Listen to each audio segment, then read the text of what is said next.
Hello, my wonderful friends. Magus here. Welcome to the castle. And today we're going to do a pick a card. We're going to get a message from the universe, and we're also going to work on developing our psychic abilities. If you've seen my video, Developing Psychic Abilities, we're going to kind of use what I taught you in that. If you haven't seen that yet, I'll put a link at the end of this video. So we're going to shuffle up the cards, and we're going to put it in 3 different piles. I'm going to put the red calcite on the first pile, turquoise on the second, and this beautiful fossil on the third. Now what I want you to do, you just kind of run your finger over the screen and see which one is calling to you. It might be 1, it might be 2, it might be all 3, or it might be none. And what we want to do is see what is the universe trying to get us a message and get used to using our intuition.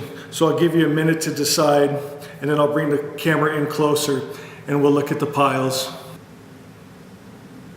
If you need to, go ahead and pause the video and take as much time as you need.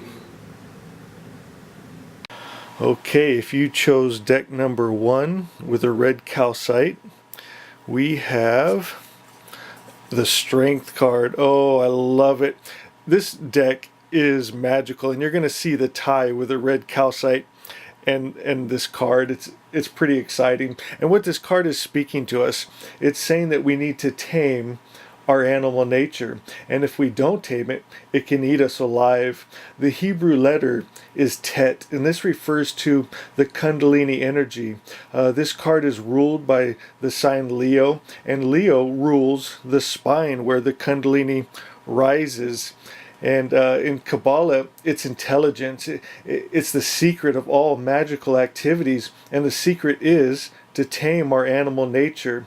And we do this through suggestion to the subconscious. And you'll also see above her head the infinity symbol, and we've seen this one other time with the magician, and she is represented as female magic and he is male magic. His magic is to use the conscious mind correctly, and hers is the magic of how to interact with the subconscious through the laws of suggestion. The red lion is an alchemical symbol for the completion of the great work of transformation. It's self-realization, and in alchemy it is referred to as taming the red lion, and that's why I thought it was so cool that it came up under the red calcite. And this card shows us the way to self-realization. Images are the primary language of our subconscious, and that's why you'll see with these cards such a familiarity. They are memories in the collective, and you'll see also that she's dressed in all white, and this is purity. And this card is saying to us, you can realize your true identity. You can reach your true purpose. You will have the strength, the courage, and the fortitude to tame the lion. And purity is a must to divine union. Your magic starts with only thinking and speaking truth to yourself. What a beautiful card. Okay, if you chose deck number 2, we have under the turquoise the 2 of Wands. And the first thing that jumps out at me is that he's holding the world, and the turquoise, it reminds me of the world.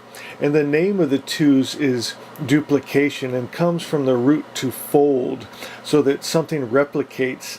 And this can be a beautiful picture of God and man, a pure reflection, the element at their highest form. And the 2 of Wands is Mars and Aries. It's a fiery wand, it's a fiery planet, it's fiery sign of the zodiac, and it represents dominion. This is a man at the highest, standing on the roof of his castle with the world in his hand, and he's surveying the vast land that he oversees.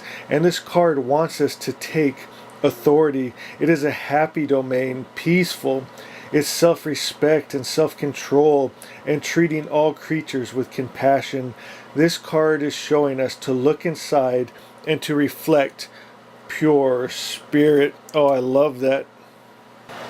Okay, in pile number 3 under the fossil, we have the 8 of Cups. The 8s, they're ruled by Mercury, and they're a mental suit. The Eight of Cups astrological attribution is Saturn in Pisces, and this is a very spiritual and mystical card. Many saints have had the placement of Saturn in Pisces, and it's asking, can you separate yourself? Can you let go of what doesn't serve the higher good? And here is a picture of someone leaving 8 cups that are still standing. They have not fallen over like we see in many other cup cards. They're still full. And you will see he has a red cloak and red shoes, showing the passion for walking the mystic path. He's leaving things behind that the world can't understand why, but he knows. He's doing it for himself and for his higher self. And you will see there's also an eclipse, and eclipses are a time for us to go inside, for there's an interior decision to be made. And that's what this card is asking. Will you choose to leave the carnal world of lie, illusion, and sin, and will you follow the mystic path? Oh, just beautiful cards today. Did you guys enjoy that? I'd be curious to know, did you get the message from the universe you were asking about? Did the pile resonate with you? So if you wanted to go to the comments and let me know what you thought and what you felt, how your intuition was working, I'd love to know. Anyway, I love you guys. We'll see you tomorrow.